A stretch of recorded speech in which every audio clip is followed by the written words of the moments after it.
Welcome, everybody, back here at Veil of Sound, back at our Christmas interview marathon. And you know that we like to keep things diverse. And of course, being a hardcore kid, I cannot go through 9 interviews without talking to a proper hardcore band. And to me, this is one of the bands that, if you want to listen to hardcore in 2024, that might be the band to do so. Not only because Kerrang once said they are like the 16th best hardcore band in the US, but because they put out a record which is phenomenal. So I'm very happy to have Michael and Johnny from State Faults here. So thanks, guys, for joining. Thank you for having us, man. I really appreciate it.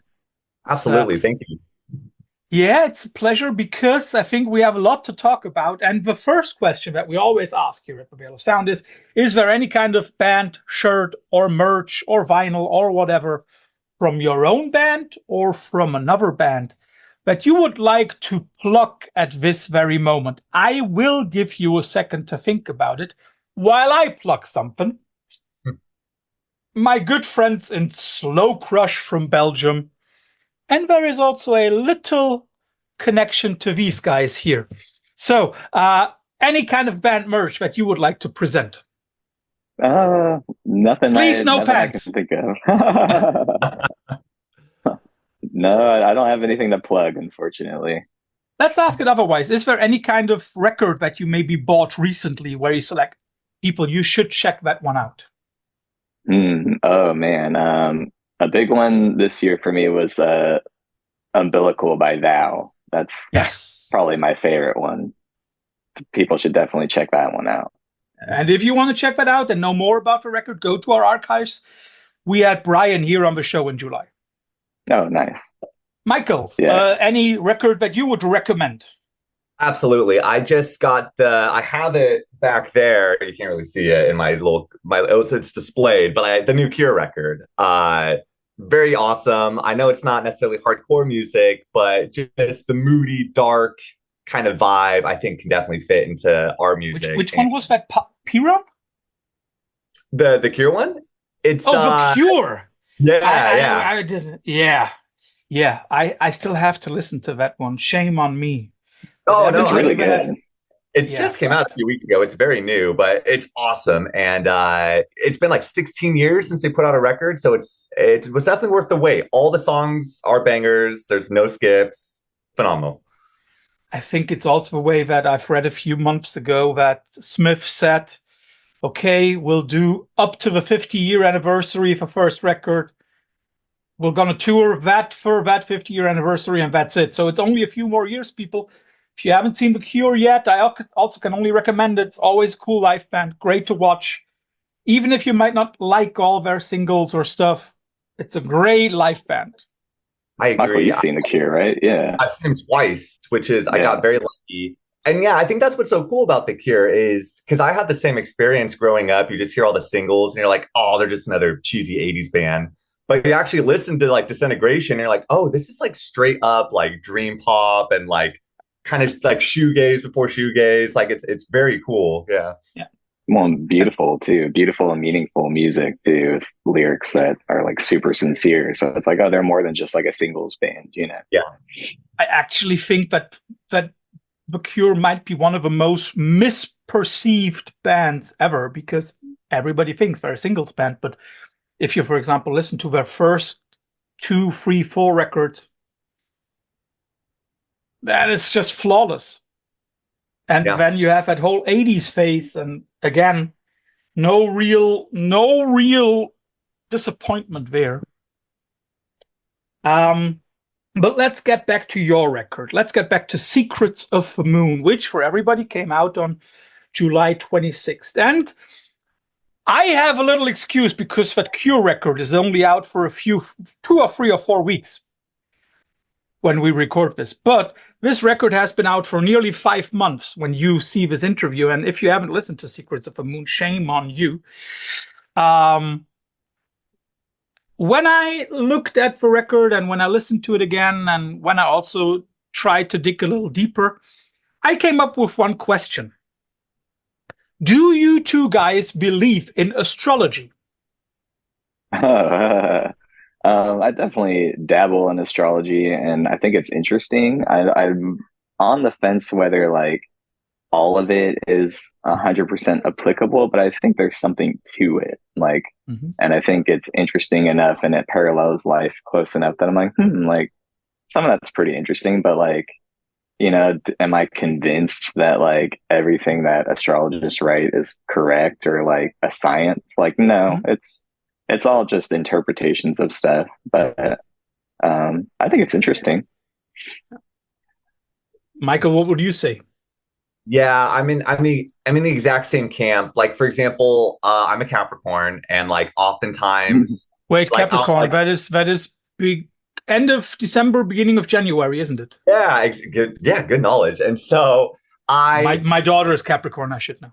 Oh, There perfect. you go. So like Johnny, I'm like, I don't know. It's very interesting, but I don't know if I believe it. But then like I'll read like my horoscope and I'm like, oh dude, that's like totally me. Like the personality it's describing and stuff. So there's probably something to it. I just don't know like where you draw the line. Yeah. I think that is a good point. Where do we draw the line, right? Yeah. To come to the connection between my shirt and you is that you guys have another band which took some time before you released Clairvoyant, the record which came out in 2019. It's a band called Slow Bloom. First of all, I have to say, is that a mixture of Nirvana and Slowdive? I think Jared, our drummer, came up with the name, and I don't know where he got it from, but he just really liked it. And he still really likes that name. He's like, I wish that was our name, but but no, I don't know. I don't think it's a mixture of bands or anything. I think it's just it sounded cool at the time. It definitely sounds very nice because of the assonance, of course. Yeah, there is something to that. Yeah. I would like to step in here and talk about not Slow Bloom, but the effect that it might have on you as a band. I mean, Slow Bloom is something very, very different. It's much more indie, if I may say so. Yeah. But I had a feeling, looking back at your discography, basically, if I remember it correctly, Slow Bloom was the band you guys put up when State Faults was in a kind of limbo and before you came up with Clairvoyant. Is there something that Slow Bloom brought to you as State Faults where you said like, okay, we needed to first do Slow Bloom before we got to this second phase of State Faults? Yeah, Slow Bloom came from us just kind of grinding our gears a little bit against State Faults for a minute. We had been touring and we had written Resonate and released it and toured, and the tour didn't do great, and then we did a couple other tours that were like okay, but we were all broke and kind of just frustrated. And then it seemed at that time like Screamo, I don't know, like we were all kind of like phasing out of Screamo a bit, and so I think we just wanted to do something else, and we wanted to make music that was like a little more, I guess, just like more fun and a little more along the lines of maybe like post-hardcore roots mixed with punk, mixed with like we were into like Sonic Youth and stuff at the time. So yeah, just something different, but we didn't want to stop playing music together. Like that was the big thing, is like we almost still enjoyed playing music together.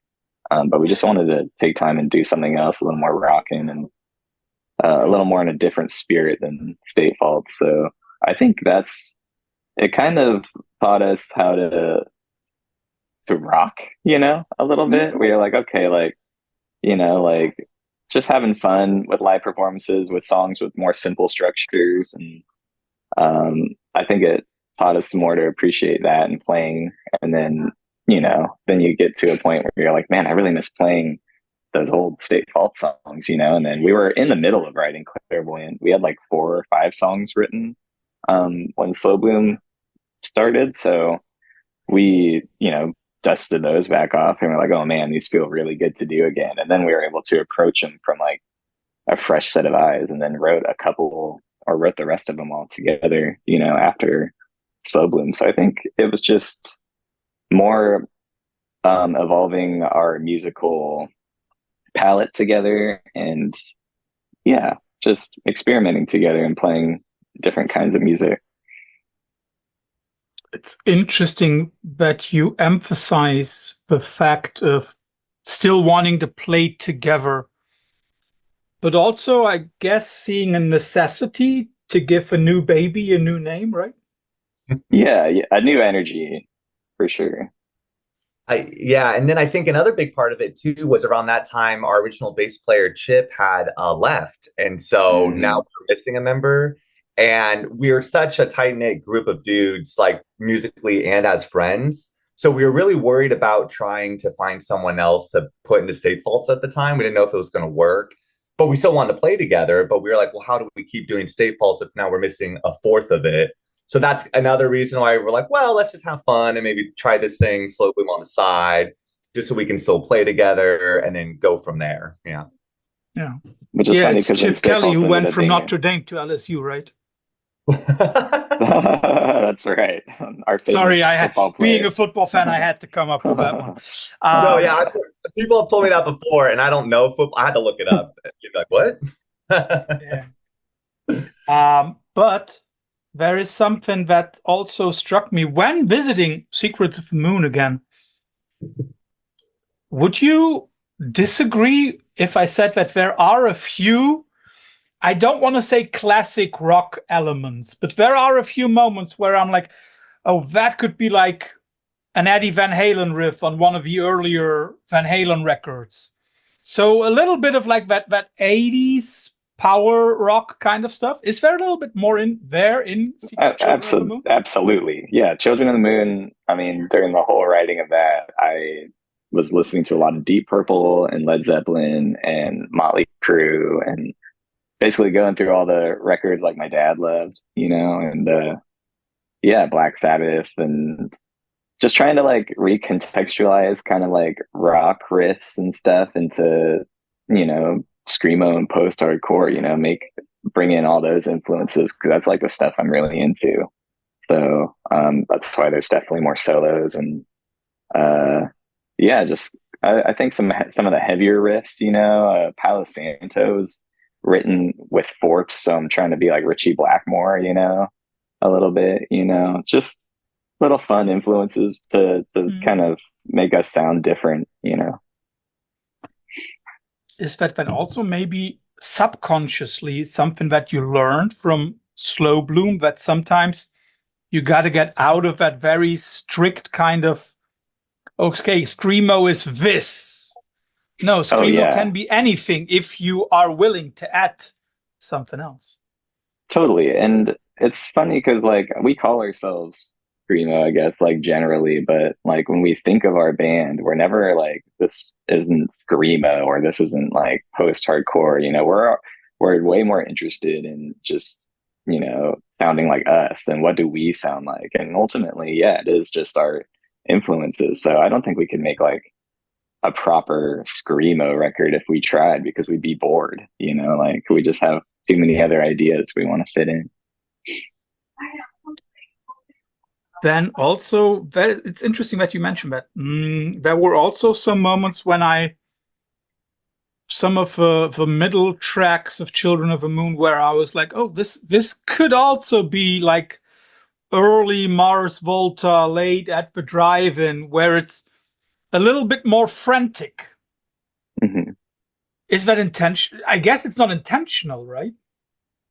I mean, intentional. It's as intentional as any artist is being influenced by stuff they really like. Like I love Mars Volta. We all love Mars Volta.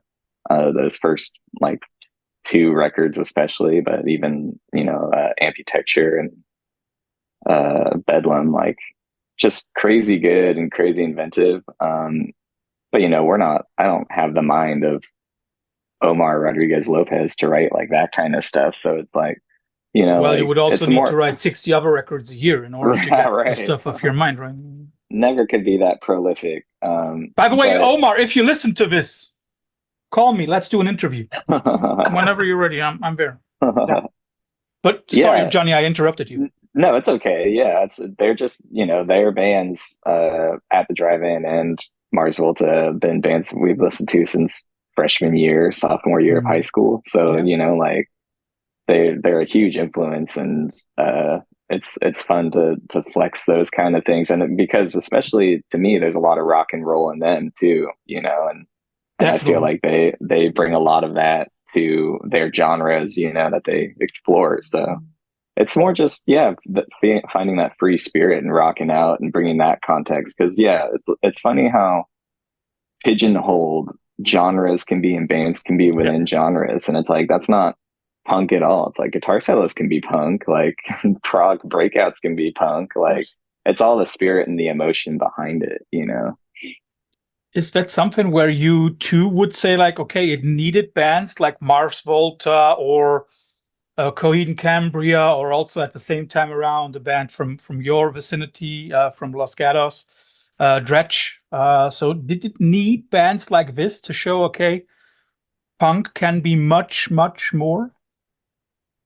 Totally. Yeah. I mean, they were huge stepping stones and huge inspirations for bands like us. And there's, like Frail Body and, Nouveau Lascura, like a ton of other great bands doing like this kind of atmospheric take to Screamo that and some people might deride it, like, or not even deride it, but just like associate it with like Death Heaven and Sunbather. But I think it's different than that. It's a different feeling. That's a great record, but like I don't know. I think it's all really cool and really different. I had a few questions here where I was thinking about like, okay, can we ask that? Like, is it still Screamo? And indirectly, you've already answered it. Children of the Moon is Screamo, and it isn't. But how should I say? Let's step back one little moment, because I know that there is a lot of time between Clairvoyant and Children of the Moon, and we might have to clue that up for a lot of people. Clairvoyant came out in the middle of 2019, and I know you had huge plans for 2020. So the pandemic came in, and now the simple question: how much do you personally hate the pandemic? I maybe Michael, you go ahead first. Yeah. So the pandemic was brutal because, like a lot of people, I lost my job during the pandemic, and so you lose your job. So already that sucks. And then, towards the beginning, it was very, very strict, and so now you're like locked inside and you can't be with anyone, which is also very, very sad. So it was, it was just very, very harsh. Because you're so separated from your friends and family, and you can't play music and you can't really do anything. But here's the segue to Johnny. But this was also kind of positive because with so much time on our hands, it's like, well, what else can we do except demo and write songs and do other kind of stuff? Yeah, it was definitely hard to like, have tours canceled and everything. That was pretty gut punching. I think our European tour got canceled like a week before we were supposed to leave. So it's like, no, we were holding on hopes that things would turn around, and then it definitely didn't turn around, and it just kept going. And it was crazy. I lost my job too. But yeah, you try and turn that into a positive. I did a lot of writing. And yeah, I mean, pretty much all of it. I think I'd written a couple songs before the pandemic, but once the pandemic hit, like most of Children of the Moon got written in the first, I'd say, the first 7 months of it, or 5 months of it. I don't know when it exactly closed down, but we went and recorded that year in November. So yeah, there were a few months where I just went into overdrive and just wrote the record, and we just would meet in our practice space like twice a week, multiple times a week, and just hash it out, Would you then say that Children of the Moon is maybe the most cohesive record that you've put out, if it's been created in such a small amount of time? Yeah, definitely. I would say so. I mean, artistically, idealistically, the way the lyrics all come together and like form, it's almost the concept. It's slightly conceptual, but it's like super autobiographical too. So, because it's pretty much about like the death of a relationship and then just feeling lost and feeling like you don't know what you thought you knew. At least to me.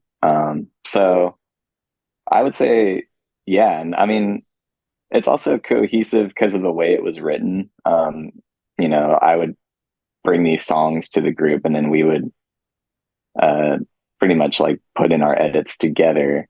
But it was a lot of me like bringing almost finished songs, and then like Jared and Michael doing the editing and arranging with me. So yeah, I would say pretty dang cohesive, but pretty punishing too in that way. It definitely took a toll on all of us, like writing so hard and pushing so hard. I think we were just trying to find like some meaning in this uncertainty that we were in, and then it's hard to do that when the thing that you love doing, like playing shows and touring, the way that you quantify that is taken away.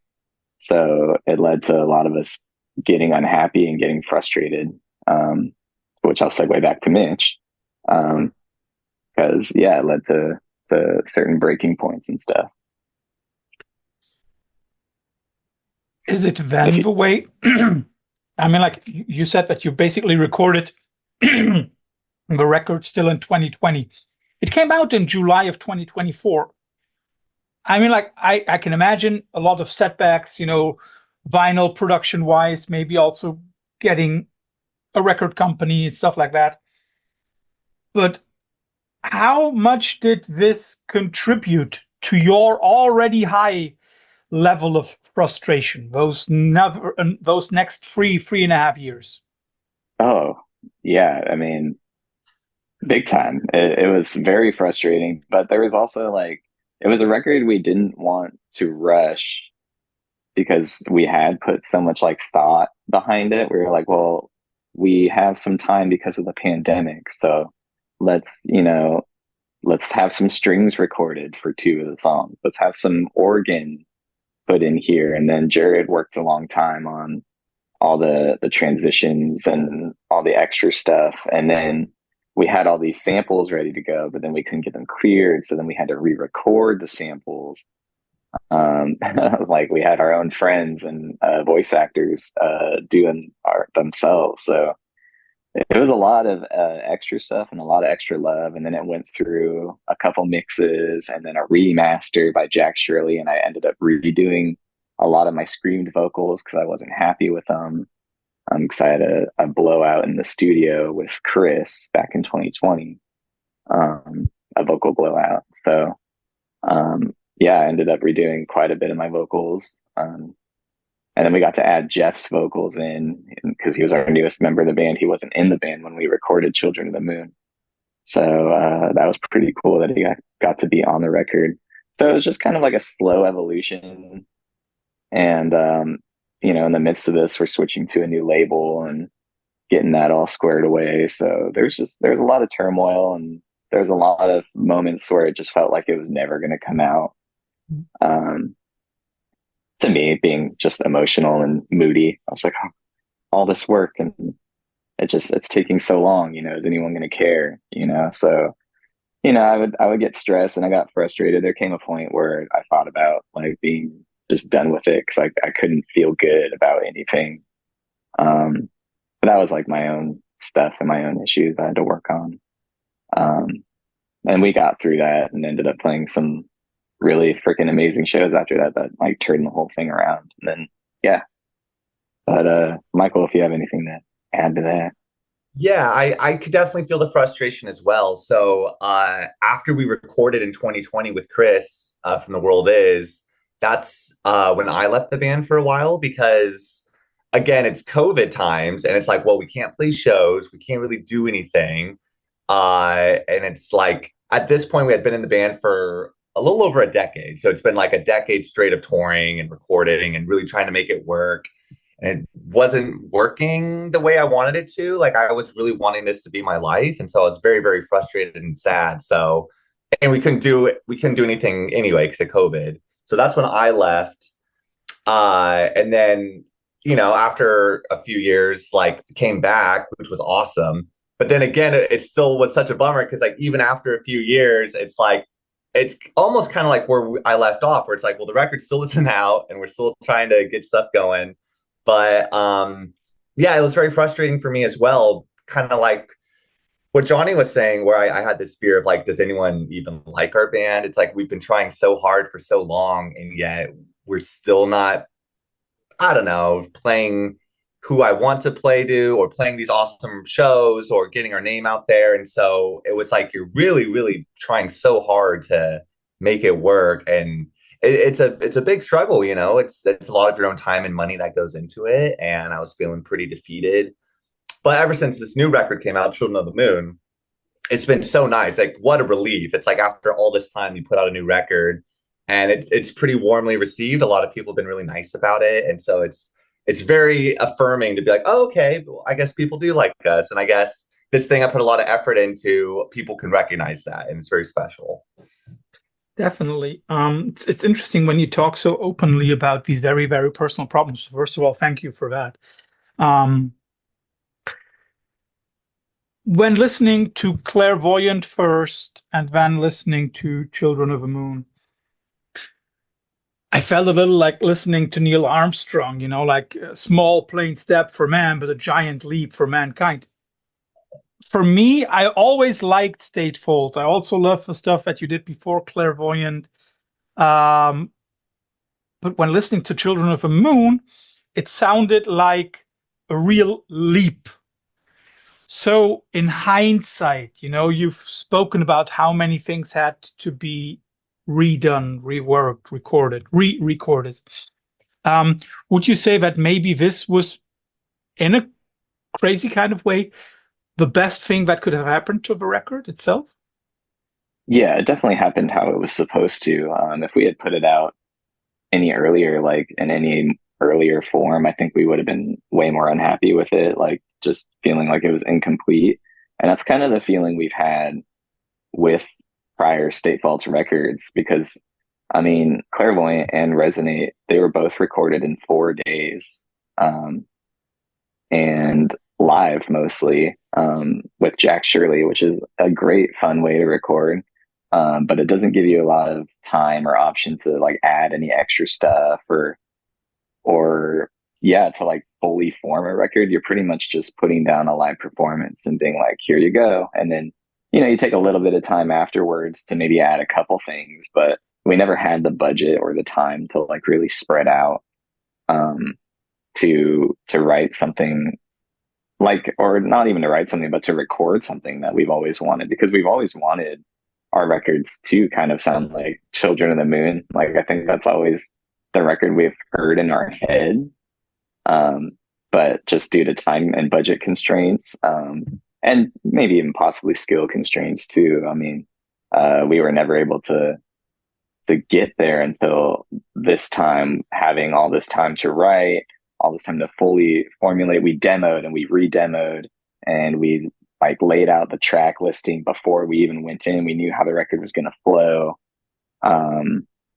Thankfully, having all this time during the pandemic, you know, we were able to really like go in and plot it out. And then we had 3 weeks with Chris Teddy to record at Silver Bullet Studios in Connecticut. So we were just sequestered in this little basement studio, you know, just working 12 hours a day on this record for 3 weeks straight, dubbing guitars and overdubbing guitars and getting to play to clicks and stuff, which we've never done before, and adding a ton of extra percussion and all these sounds that we wanted to add, and really like, yeah, getting to expand the kind of sound that we've always wanted, you know, the records we listened to and really love, you know, we wanted to make something that sounded, you know, close to that. So it's kind of cool. It was definitely like, yeah, a big leap going from recording pretty much live punk, you know, straight to tape to to go into track by track. Jared records first and then we record later. And yeah, but it was cool. It was definitely a labor of love for sure. It's funny that you say like the record came out the way it was supposed to be. So we can basically also come back to our opening question. When I asked about astrology, there seems to be a certain connection between Children of the Moon and the supernatural, because let's look at track titles. We have Transfiguration and Divination. By the way, who is the Harry Potter fan? Put those two next to each other. I'll take the bullet. It's me. Oh, okay. I was like, I'm not a Harry Potter fan. So we have Transfiguration and Divination. We have No Gospel. We have Palm Reader, and we have The Distant Omen.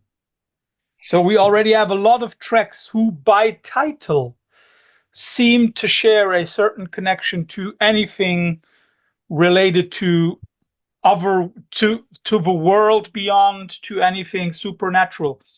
Is that maybe like that little red thread that you mentioned, Johnny? The little what? The little red the thread, thread. you know, like the that thread. Yeah, for sure. I mean, to me, a lot of my lyrics, I think, are pondering like, what else is there? How is this connected to the bigger picture, the grand scheme, or the plan? You know, like if there's even such a thing. Like, to me, the universe is such a cool, expansive web of mystery, and I'm always looking into it and talking about it, and it comes through in my music, you know.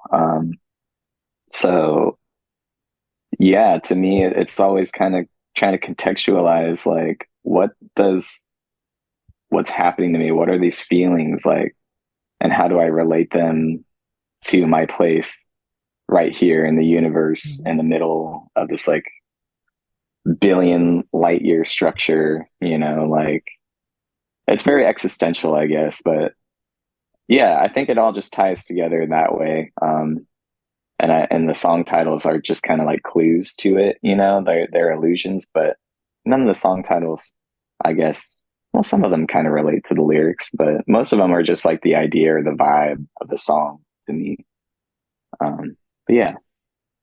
By the way, I forgot, like the little EP that you put out between the two records also was Gemini.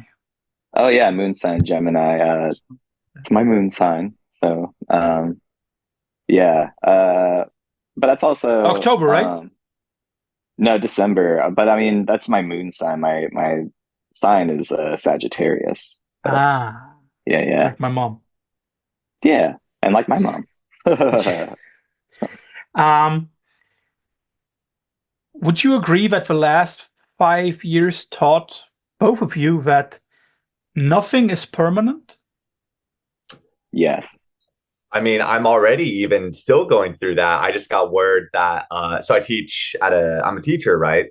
And that's part of the reason why I left. Another one who has the same problem as I do. Oh, are you a teacher as well? Yeah. Oh, awesome. What do you teach? I teach English. I teach English, history, and politics. Okay, so you know, we're similar vibes. So that's part of the reason why I left the band. Only you got long hair and I got a bald head. Well, it's just a matter of time. You got the beard though, so. But yeah, so that's why I left the band, because like it was COVID. I was like, all right, I'm going to take this opportunity to go back to college and have a career and stuff. But I just got word literally just a couple days ago that because of budget cuts, our city's going to start closing down schools. So now I might be out of a job already. And so again, yeah. And so this idea that nothing is permanent is so true. Even now, you know, it's like you think like, oh, I'm going to do the right thing and go back to college and get a degree and get a good job.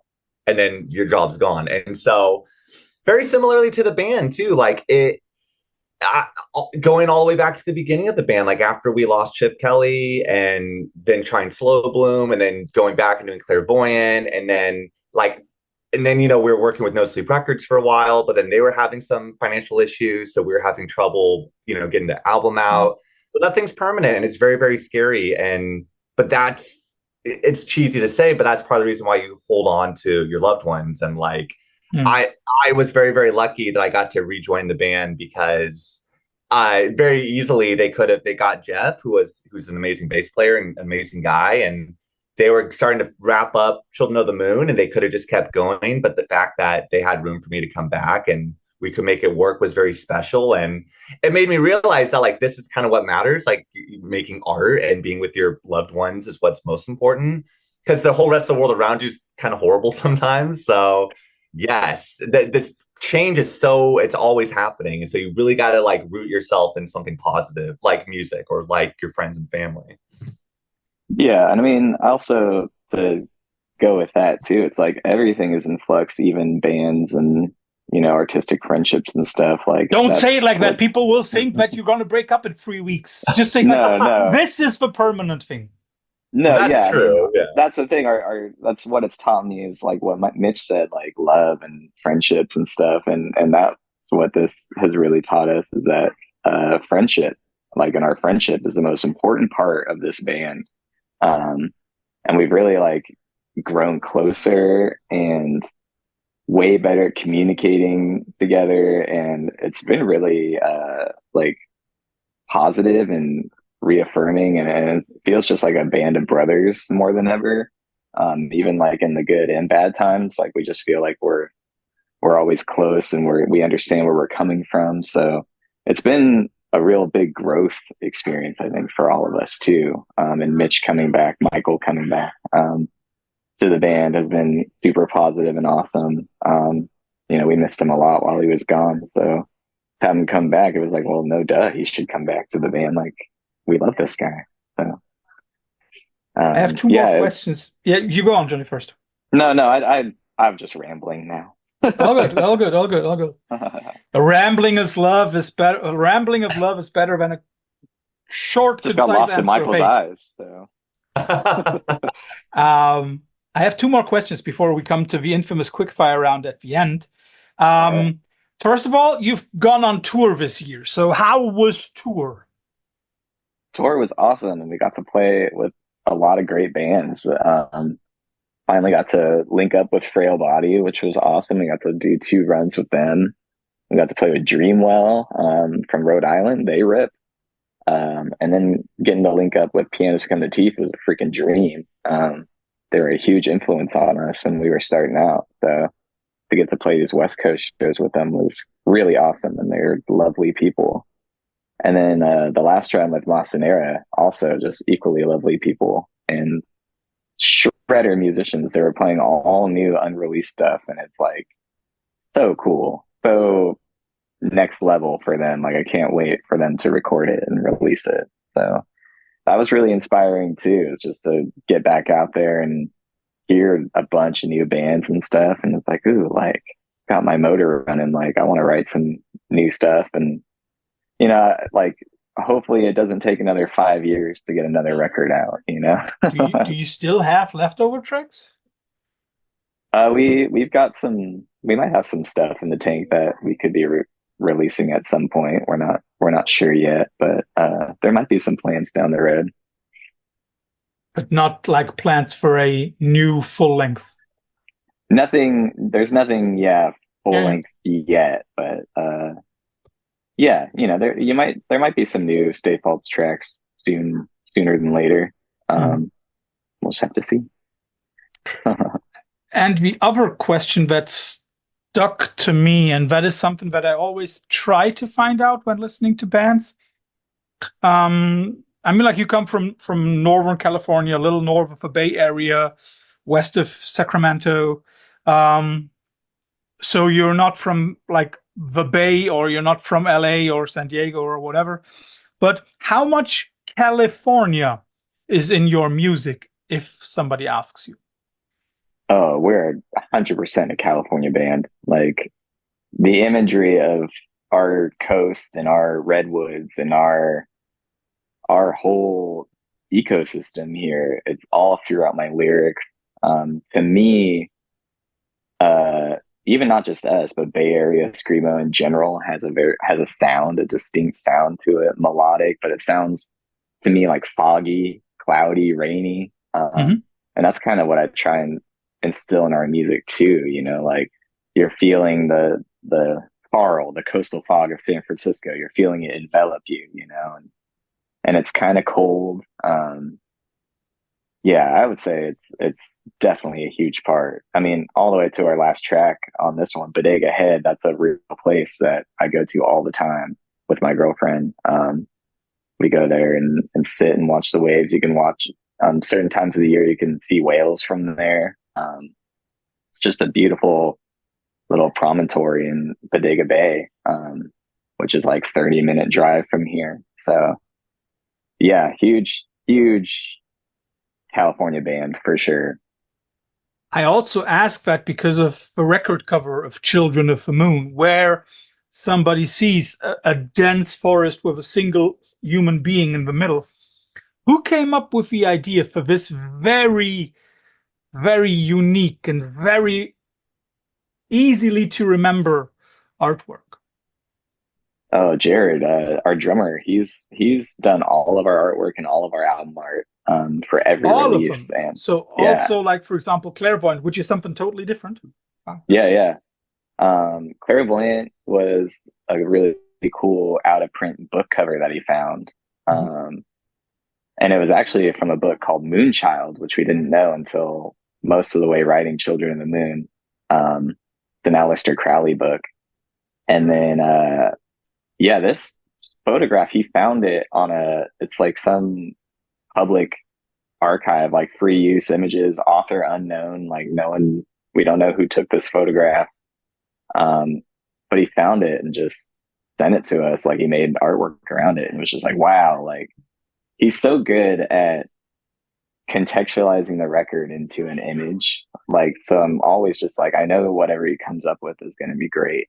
And he came up with a few different drafts, but this image was the main image in a lot of them. And I was really struck by it. And I think that vulnerability amongst the mysterious and dark giant trees, the timeless trees, like, it definitely speaks a lot to the record. So yeah, it's all Jared. He's an artistic mastermind. Yeah, he also does. Go on, Michael. Oh, sorry. I was just gonna say he also does all of our merch designs. He's also a tattoo artist. He's done graphic design work. I mean, the dude is just like a genius, literally a genius, and so good. And yeah, I can only say positive things. Like, he's just so amazing. And a hell of a drummer. I guess he's okay at that too. I will not go into that. But something that just struck me was because, of course, the way that your band sounds and also the way that Johnny screams, a lot of people will probably be reminded of black metal. Is that something that you ever consciously listen to? I mean, you've just mentioned Death Heaven, but I think I went through a slight phase, like, back around the Death Heaven time, because I was like, oh, black metal, like, I should look into this. And I really liked, like, Krallis and a couple others, but it never really stuck with me. It just wasn't my thing.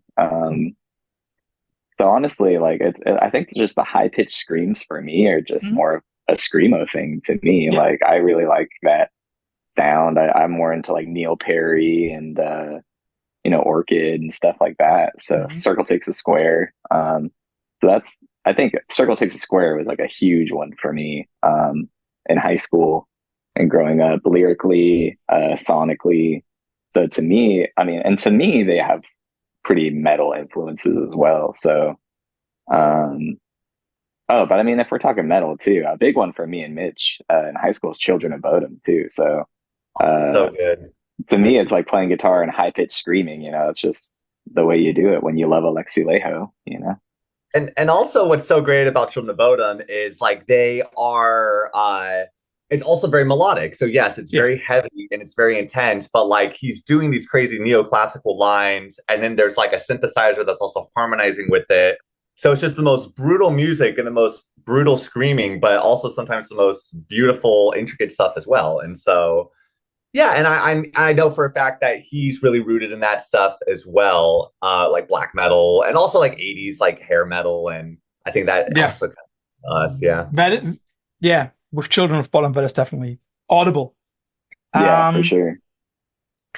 So, first of all, thanks for all the detailed questions or detailed answers, but nobody leaves Veil of Sound interviews without having to go through the infamous quickfire round at the end. You will always get two alternatives, and you have to choose one of the alternatives and maybe give a short explanation for your choice. Let's start off with something simple. At the drive-in or the Mars Volta? I'm going to go Mars Volta. I'll say at the drive-in, but only because it's like unfair. But I heard it first, so I was much younger, much more impressionable, and like seeing them like rock out that hard it just left a huge impression on me. But I love Mars Volta as well. Yeah. To me, with Mars Volta, you get with D-Loused, you get like At the Drive-In Part 2, and then after D-Loused, you get a whole other slew of different ideas and bands. So to me, you get the bases covered with Mars Volta, but I love At the Drive-In too. So anyway, I'll give you two Sacramento bands. Okay. Willhaven versus Far. I'm gonna be honest. I haven't heard either of those bands. Here comes the old man. That's when I listen to Sacramento. What I was gonna say is of the two, I've only heard of Far, and even then, I've only heard a handful of songs. So I guess Far by technicality. I'm sorry to both. No problem. There is one Sacramento band that you will surely have heard of. Okay. Deftones. Yeah. Around the Fur or White Pony? I go White Pony. I gotta go White Pony too. Yeah. Just love that sound. Would also be my choice, definitely. Yes. If you could choose playing a festival, the next edition of a festival, would you rather play at Coachella or at Roadburn in Holland? Roadburn, for sure. Yeah. Also, like, when we toured Europe, like, no offense to the States, but they treated us so well. And so I don't know if that's just a European thing, but like, it was very nice. So I'm going, that one too. I'm just going Roadburn because it's like an actual like rock festival. So I'd rather play to people that are there to rock and to get rocked as opposed to Coachella where it's just like an Instagram post. Right. I don't care what the music is. It's just me. Yeah. That's true. I'll give you one of my favorite Screamo bands, Respire. Oh yeah. You have to choose between their new record, High Ref, and the one before, Black Line. I'm going the new one. High Ref is so sick. Yeah, I like that one as well. I mean, it's so hard. It is. Both good, but that newest one is rad. So yeah. I just like where they're taking it. I just think it's so cool and different, and I think that's how we all should be. Yeah, and it's also if anybody asks me which genre surprised me the most this year, it would be Screamo, because I think that Screamo made a huge comeback. I mean, like, we got a new record by Frail Body. We got your new record. We got Respire. We got so many other bands. Blood Brothers are coming back. Yeah, yeah. If that ain't this year for Screamo, then I don't know which one will be. True that. Talking about Blood Brothers, Crimes versus Burn Piano Island Burn. Oh, man, that's so hard, dude. I know. I never said it would be easy. I think I got to go Burn Piano Island. Like, I mean, Cecilia in the Silhouette Saloon steals it for me alone, Michael? Michael is struggling. Okay, so this, again, it's hard because a lot of it is rooted in, like, personal background. I'm going Crimes because my first partner, my first girlfriend in high school, she was very punk and very cool. And back when burning CDs was, like, a thing, she burned me Crimes. And I was like, whoa, this like cool punk girl likes me. She burned me Crimes. And so it's rooted in a very personal time in my life, but it's also such a great record. So I'll go Crimes.